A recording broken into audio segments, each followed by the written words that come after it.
Hello বন্ধুরা, আজকের এই ভিডিওতে আমরা আলোচনা করব 50টি গুরুত্বপূর্ণ এমসিকিউ প্রশ্ন যা যে কোনো পরীক্ষার জন্য গুরুত্বপূর্ণ। আপকামিং যে ডাব্লিউবি গ্রাম পঞ্চায়েতের যে নতুন রিক্রুটমেন্টটা আসতে চলেছে তার জন্য এই প্রশ্নগুলি খুবই গুরুত্বপূর্ণ হতে চলেছে। তো অবশ্যই এই 50টা প্রশ্ন দেখবে এবং এই 50টা প্রশ্নের মধ্যে কতগুলি প্রশ্নের উত্তর দিতে পারলে তা অবশ্যই ভিডিও শেষে তোমরা কমেন্ট বক্সে কমেন্ট করে জানাবে। তো চলো শুরু করি।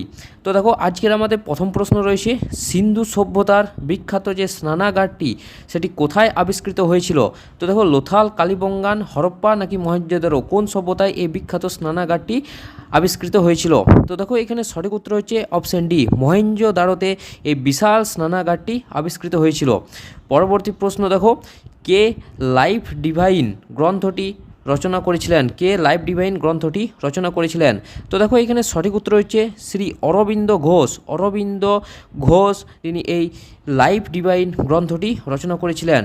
পরবর্তী প্রশ্ন, ভারতের জাতীয় ক্যালেন্ডার বা ন্যাশনাল ক্যালেন্ডার কোন মাস থেকে শুরু হয়? তো দেখো, এখানে সঠিক উত্তর হচ্ছে অপশান ডি, চৈত্র মাস থেকে। বাংলার চৈত্র মাস থেকে শুরু হয় এবং ইংরেজির মূলত 22শে মার্চ এই জাতীয় ক্যালেন্ডার, যেটি হচ্ছে শকাব্দ। আর এই শকাব্দ কে আবিষ্কার করেছিল তা অবশ্যই তোমরা কমেন্ট বক্সে কমেন্ট করে জানাবে। পরবর্তী প্রশ্ন, কোন সুলতান দিল্লির সিংহাসন বসার আগে ইলতুৎমিশ এর দাস ছিলেন? তো দেখো, কোন সুলতান সিংহাসনে বসার আগে ইলতুৎমিশের দাস ছিলেন? তো এখানে সঠিক উত্তর হচ্ছে গিয়াসউদ্দিন বলবন। অপশন বি হচ্ছে এখানে সঠিক উত্তর। বলবন প্রথম জীবনে ইলতুৎমিশের কেনা দাস ছিলেন এবং পরবর্তীতে 40 চক্র এর সদস্য হন এবং শেষে তিনি সুলতান হন। পরবর্তী প্রশ্ন, বায়ুমণ্ডলের কোন স্তরে রেডিও তরঙ্গ প্রতিফলিত হয়ে পৃথিবীতে ফিরে আসে? তো দেখো, 5-এর এইখানে সঠিক উত্তর হচ্ছে বায়ুমণ্ডলের আয়োনোস্ফিয়ার স্তরে। অপশন ডি, আয়োনোস্ফিয়ার স্তর বা থার্মোস্ফিয়ারে প্রচুর আয়নিত কণা থাকে বলে এই বেতার তরঙ্গ বা রেডিও তরঙ্গ প্রতিফলিত করে আবার পৃথিবীতে পাঠিয়ে দেয়। পরবর্তী প্রশ্ন, কোন নদীকে দক্ষিণের গঙ্গা বা দক্ষিণ গঙ্গা হিসেবে বলা হয়? তো দেখো, দক্ষিণের গঙ্গা হিসেবে পরিচিত হচ্ছে গোদাবরী। অপশন বি হচ্ছে এখানে সঠিক উত্তর, কেননা দক্ষিণ ভারতের দীর্ঘতম নদী এবং এর বিশাল আকারের জন্য গোদাবরীকে দক্ষিণ ভারতের গঙ্গা বা বৃদ্ধ গঙ্গাও বলা হয়। পরবর্তী প্রশ্ন, ভারতীয় সংবিধানের কোন অনুচ্ছেদে অস্পৃশ্যতা দূরীকরণের কথা বলা হয়েছে? তো দেখো, এখানে সঠিক উত্তর হচ্ছে অনুচ্ছেদ নম্বর 17। অপশন ডি, অনুচ্ছেদ নম্বর 17তে এই অস্পৃশ্যতা দূরীকরণের কথা বলা হয়েছে। নেক্সট প্রশ্ন, কোন গ্রন্থিটি মানবদেহের মাস্টার গ্ল্যান্ড বা প্রভু গ্রন্থি নামে পরিচিত? তো দেখো, 8-এর এখানে সঠিক উত্তর হচ্ছে পিটুইটারি গ্রন্থি। অপশন বি হচ্ছে এখানে সঠিক উত্তর, কেননা পিটুইটারি গ্রন্থি থেকে নিঃসৃত হরমোন এবং মানবদেহের অন্যান্য অন্তঃক্ষয়ের যে গ্রন্থিগুলো রয়েছে সেগুলির ক্ষরণ নিয়ন্ত্রণ করে বলে এই প্রভু গ্রন্থি হিসেবে এই পিটুইটারি গ্রন্থি পরিচিত। আর এই পিটুইটারি গ্রন্থি অর্থাৎ প্রভু গ্রন্থির প্রভু কাকে বা কোন গ্রন্থিকে বলা হয় তা অবশ্যই তোমরা কমেন্ট বক্সে কমেন্ট করে জানাবে। পরবর্তী প্রশ্ন, পশ্চিমবঙ্গের কোন জেলায় রাঢ় অঞ্চলের সবচেয়ে বেশি অংশ দেখতে পাওয়া যায় এবং এর মাটি লাল রঙের হয়? তো দেখো, 9-এর এখানে সঠিক উত্তর হচ্ছে অপশন এ, বাঁকুড়া এবং বীরভূম এই দুটো জেলাতে মাটির রং লাল। পরবর্তী প্রশ্ন দেখো, কে প্রথম ভারতের জাতীয় আয়ের পরিমাপ করেছিলেন? তো দেখো, এখানে সঠিক উত্তর হচ্ছে দাদাভাই নওরোজি। অপশন সি হচ্ছে এখানে সঠিক উত্তর। 1867 থেকে 68 সালে তার poverty and un-British rule in India গ্রন্থে ভারতের জাতীয় আয় হিসাব করেন। পরবর্তী প্রশ্ন, পানিপথের প্রথম যুদ্ধ কত সালে সংগঠিত হয়েছিল? তো দেখো, পানিপথের প্রথম যুদ্ধ সংগঠিত হয়েছিল 1526 সালে। অপশন এ হচ্ছে এখানে সঠিক উত্তর। 1526 সালে বাবর এবং ইব্রাহিম লোদির মধ্যে এই পানিপথের প্রথম যুদ্ধ সংগঠিত হয়, যার মাধ্যমে মুঘল সাম্রাজ্যের প্রতিষ্ঠা হয়। পরবর্তী প্রশ্ন, তুতের রাসায়নিক নাম কি? তো দেখো, তুতের রাসায়নিক নাম হচ্ছে কপার সালফেট। অপশন ডি হচ্ছে এখানে সঠিক উত্তর। আর এটি নীল রঙের স্ফটিকাকার হওয়ার জন্য একে ব্লু ভেট্রিয়ল বা তুতেকে ব্লু ভেট্রিয়ল বলা হয়। নেক্সট প্রশ্ন, কোন ভিটামিনের অভাবে মানুষের স্কারবি রোগ দেখা যায়? খুবই গুরুত্বপূর্ণ প্রশ্ন। তো দেখো মানুষের স্কার্বি রোগ দেখা যায় মূলত ভিটামিন সি এর অভাবে। অপশন সি হচ্ছে এখানে সঠিক উত্তর। ভিটামিন সি বা অ্যাসকর্বিক অ্যাসিডের অভাবে মাড়ি থেকে রক্ত পড়া বা স্কার্বি রোগটি হয়। নেক্সট প্রশ্ন রয়েছে আমাদের, দেখো ভারতের সর্বোচ্চ বেসামরিক পুরস্কার কোনটি? তো দেখো ভারতের সর্বোচ্চ বেসামরিক পুরস্কার হচ্ছে ভারত রত্ন পুরস্কার। অপশন বি হচ্ছে এখানে সঠিক উত্তর, ভারত রত্ন পুরস্কার, যেটি 1954 সাল থেকে দেওয়া শুরু হয়েছে।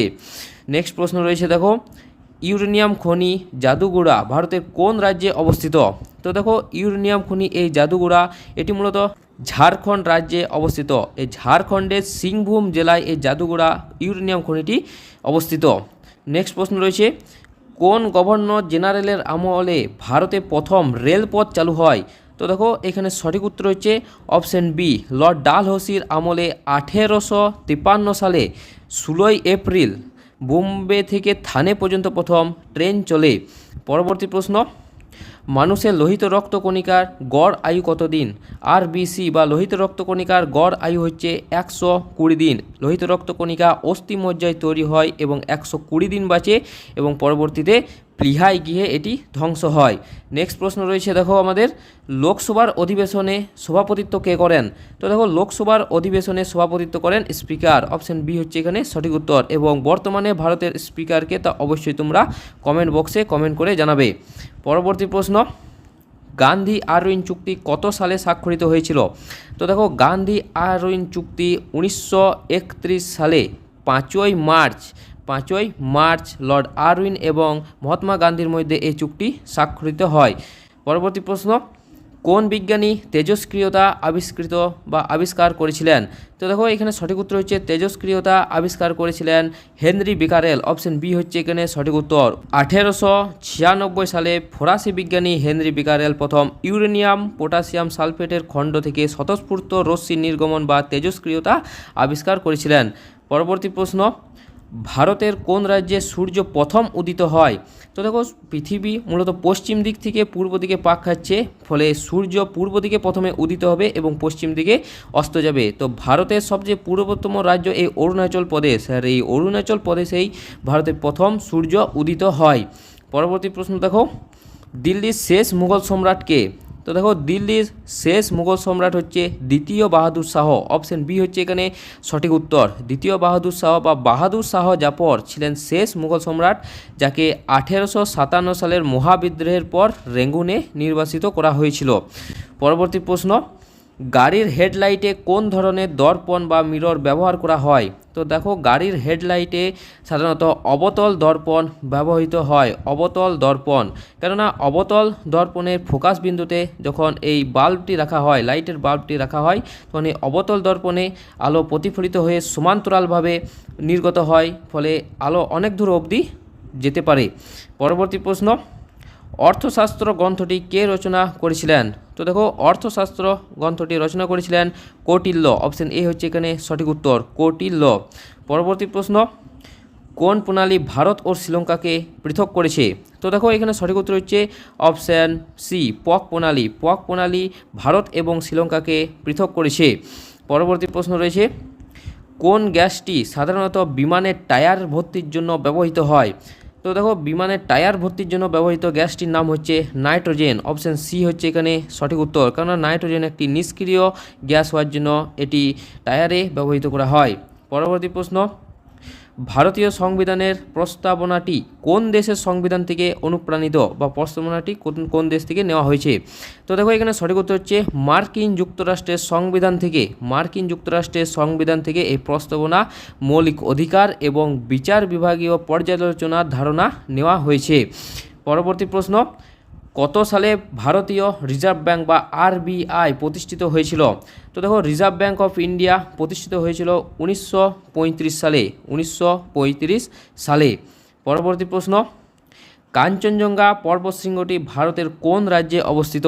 তো দেখো কাঞ্চনজঙ্ঘা পর্বতশৃঙ্গটি সিকিমে অবস্থিত। অপশন ডি হচ্ছে এখানে সঠিক উত্তর। এটি হচ্ছে স্বাধীন ভারতের সর্বোচ্চ পর্বতশৃঙ্গ হচ্ছে এই কাঞ্চনজঙ্ঘা, এবং সারা পৃথিবীতে এটি তৃতীয় স্থান অধিকার করে মাউন্ট এভারেস্ট এবং কেটুর পরে। পরবর্তী প্রশ্ন রয়েছে, বিখ্যাত স্লোগান ইনকলাব জিন্দাবাদ প্রথম কে দিয়েছিলেন? তো দেখো 30-এর এখানে সঠিক উত্তর হচ্ছে হযরত মোহানি, অপশন বি হচ্ছে এখানে সঠিক উত্তর। 1921 সালে স্বাধীনতা সংগ্রামী ও কবি হসরত মোহানি প্রথম ইনকলাব জিন্দাবাদ বা বিপ্লব দীর্ঘজীবী হোক এই স্লোগানটি রচনা এবং উচ্চারণ করেছিলেন। পরবর্তী প্রশ্ন, কোন বিজ্ঞানী ল অফ ফ্লোটেশন বা ভাষণের সূত্র আবিষ্কার করেন? তো দেখো 31-এর এখানে সঠিক উত্তর হচ্ছে আর্কিমিডিস, অপশান ডি হচ্ছে এখানে সঠিক উত্তর, গ্রিক বিজ্ঞানী আর্কিমিডিস। পরবর্তী প্রশ্ন, রাজ্যসভার সদস্যদের কার্যকালের মেয়াদ কত বছরের হয়? খুবই গুরুত্বপূর্ণ প্রশ্ন। তো রাজ্যসভার সদস্যদের কার্যকালের মেয়াদ হয় 6 বছর, অপশান বি হচ্ছে এখানে সঠিক উত্তর, 6 বছর। পরবর্তী প্রশ্ন রয়েছে, নক আউট শব্দটি কোন খেলার সঙ্গে যুক্ত? নিম্নোক্ত কোন খেলার সঙ্গে এই নক আউট শব্দটি যুক্ত? তো দেখো এখানে সঠিক উত্তর হচ্ছে বক্সিং, বক্সিংয়ের সঙ্গে এই নক আউট শব্দটি যুক্ত। পরবর্তী প্রশ্ন, জাপানের মুদ্রার নাম কি? তো দেখো জাপানের মুদ্রার নাম হচ্ছে ইয়েন, অপশন বি হচ্ছে এখানে সঠিক উত্তর, ইয়েন হচ্ছে জাপানের মুদ্রার নাম। এবং মার্কিন যুক্তরাষ্ট্রের মুদ্রার নাম হচ্ছে ডলার এবং ভারতের মুদ্রার নাম হচ্ছে রুপি, মনে রাখবে এটা। নেক্সট প্রশ্ন, কোন ভাইসরয় 1905 সালে বঙ্গভঙ্গ ঘোষণা করেছিলেন? তো দেখো অপশান সি হচ্ছে এখানে সঠিক উত্তর, লর্ড কার্জন। লর্ড কার্জন 1905 সালে বাংলার জাতীয়তাবাদী আন্দোলনগুলোকে দমন করার উদ্দেশ্যে বাংলাকে বিভক্ত করার আদেশ জারি করেন। পরবর্তী প্রশ্ন, মানবদেহের স্বাভাবিক রক্তচাপ কত হওয়া উচিত?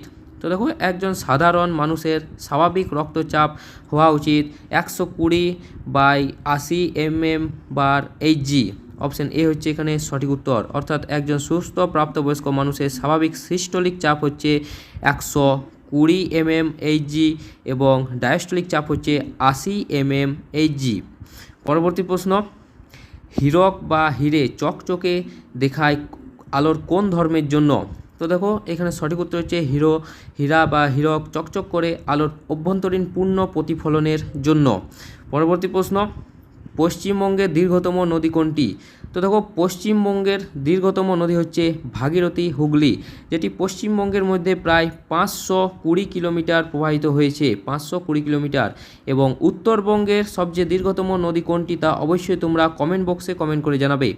পরবর্তী প্রশ্ন, কোন অনুচ্ছেদ অনুযায়ী ভারতের রাষ্ট্রপতি দেশে আর্থিক জরুরি অবস্থা বা ফাইন্যান্সিয়াল এমার্জেন্সি জারি করতে পারেন? খুবই গুরুত্বপূর্ণ প্রশ্ন, WBSSC গ্রুপ সি পরীক্ষায় এই প্রশ্নটি এসেছিল।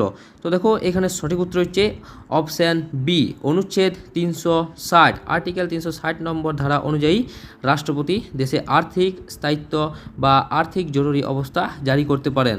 পরবর্তী প্রশ্ন দেখো, কম্পিউটারের স্থায়ী স্মৃতিশক্তি মেমোরিকে কি বলা হয়? তো দেখো এখানে সঠিক উত্তর হচ্ছে রোম, ROM, রোম বা রিড অনলি মেমোরি হলো কম্পিউটারের স্থায়ী এবং অউদ্বায়ী মেমোরি যা বিদ্যুৎ চলে গেলেও ধরে রাখতে পারে। পরবর্তী প্রশ্ন, কাথিয়াবাড় উপদ্বীপ ভারতের কোন রাজ্যে অবস্থিত?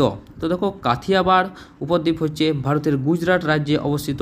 গুজরাটের পশ্চিমাংশে কচ্ছ এবং কাথিয়াবাড় উপদ্বীপ অবস্থিত, যা আরব সাগরের দ্বারা বেষ্টিত। পরবর্তী প্রশ্ন, প্রথম এশিয়ান গেম কোথায় অনুষ্ঠিত হয়েছিল? তো দেখো প্রথম এশিয়ান গেম অনুষ্ঠিত হয়েছিল 1951 সালে নয়াদিল্লি, 1951 সালে নয়াদিল্লি যেটি ভারতে অবস্থিত, সেখানে প্রথম এশিয়ান গেমটি অনুষ্ঠিত হয়েছিল। পরবর্তী প্রশ্ন, কোন সমাজ সংস্কারক আর্য সমাজ প্রতিষ্ঠা করেছিলেন? তো দেখো আর্য সমাজ প্রতিষ্ঠা করেছিলেন স্বামী দয়ানন্দ সরস্বতী, অপশান সি হচ্ছে এখানে সঠিক উত্তর। স্বামী দয়ানন্দ সরস্বতী 1875 সালে বোম্বেতে স্বামী দয়ানন্দ সরস্বতী এই বৈদিক ধর্ম প্রচারের উদ্দেশ্যে আর্য সমাজ প্রতিষ্ঠা করেছিলেন। পরবর্তী প্রশ্ন, কোষের আত্মঘাতী থলি কাকে বলা হয় বা সুইসাইড ব্যাগ কাকে বলা হয়? তো দেখো কোষের আত্মঘাতী থলি বলা হয় লাইসোজোমকে, অপশান এ হচ্ছে এখানে সঠিক উত্তর। পরবর্তী প্রশ্ন, লোকটাক হ্রদ ভারতের কোন রাজ্যে অবস্থিত? তো দেখো লোকটাক হ্রদ মণিপুর রাজ্যে অবস্থিত, যা উত্তর পূর্ব ভারতের একটি বৃহত্তম মিষ্টি জলের হ্রদ এবং এখানে ভাসমান জাতীয় উদ্যানটি রয়েছে। এবং এই ভাসমান জাতীয় উদ্যানটির নাম কি তা অবশ্যই তোমরা কমেন্ট বক্সে কমেন্ট করে জানাবে। পরবর্তী প্রশ্ন দেখো রয়েছে আমাদের, কোন শিখ গুরু অমৃতসর শহরের প্রতিষ্ঠা করেছিলেন এবং স্বর্ণ মন্দিরের ভিত্তিপ্রস্তর স্থাপন করেছিলেন? খুবই গুরুত্বপূর্ণ প্রশ্ন। তো 46-এর এখানে সঠিক উত্তর হচ্ছে গুরু রামদাস, অপশান ডি হচ্ছে এখানে সঠিক উত্তর। চতুর্থ শিখ গুরু গুরু রামদাস আকবরের দেওয়া জমিতে অমৃতসর শহরের পত্তন করেন এবং পবিত্র জলাশয়টিও খনন শুরু করেছিলেন। পরবর্তী প্রশ্ন, কোন যন্ত্রের সাহায্যে বায়ুর আর্দ্রতা পরিমাপ করা হয়? তো দেখো, বায়ুর আর্দ্রতা পরিমাপ করার যন্ত্রের নাম হচ্ছে হাইগ্রোমিটার। অপশন সি হচ্ছে এখানে সঠিক উত্তর, হাইগ্রোমিটার। আর হাইগ্রোমিটার হলো এমন এক ধরনের যন্ত্র যার দ্বারা বায়ুতে জলীয় বাষ্পের পরিমাণ বা আর্দ্রতা পরিমাপ করা হয়। নেক্সট প্রশ্ন, ভারতীয় সংবিধানের মোট কতগুলি মৌলিক কর্তব্য রয়েছে? তো দেখো, ভারতের সংবিধানে মোট 11টি মৌলিক কর্তব্য রয়েছে। 11টি মৌলিক কর্তব্য রয়েছে, যা মূলত 51A আর্টিকেলে এটি বলা হয়েছে। পরবর্তী প্রশ্ন, দুধে কোন অ্যাসিড উপস্থিত থাকে? তো দেখো, দুধে মূলত ল্যাকটিক অ্যাসিড উপস্থিত থাকে দুধে। পরবর্তী এবং আমাদের শেষ প্রশ্ন দেখো, ভারতের প্রথম জাতীয় উদ্যান কোনটি? তো দেখো, ভারতের প্রথম জাতীয় উদ্যান হচ্ছে জিম করবেট জাতীয় উদ্যান। অপশন বি হচ্ছে এখানে সঠিক উত্তর, যেটি উত্তরাখণ্ডে অবস্থিত। আর এটি 1936 সালে প্রথম ভারতে তৈরি করা হয়েছে এবং এটিই ছিল ভারতের প্রথম ব্যাঘ্র প্রকল্প। তো বন্ধুরা, এই ছিল আমাদের 50টি গুরুত্বপূর্ণ এমসিকিউ প্রশ্ন, যা যে কোনো পরীক্ষার জন্য অত্যন্ত গুরুত্বপূর্ণ। আর এই 50টা প্রশ্নের মধ্যে কতগুলি প্রশ্নের উত্তর দিতে পারলে তা অবশ্যই তোমরা কমেন্ট বক্সে কমেন্ট করে জানাও। আর ভিডিওটা যদি ভালো লেগে থাকে তো অবশ্যই লাইক করতে ভুলো না। আর যেগুলো তোমাদেরকে কমেন্ট করতে বলা হয়েছে তা অবশ্যই তোমরা কমেন্ট করে জানাবে। আর চ্যানেলে যদি প্রথম হয়ে থাকো তো অবশ্যই সাবস্ক্রাইব করে দাও। তো দেখা হচ্ছে পরের একটা নতুন ভিডিওতে। ধন্যবাদ।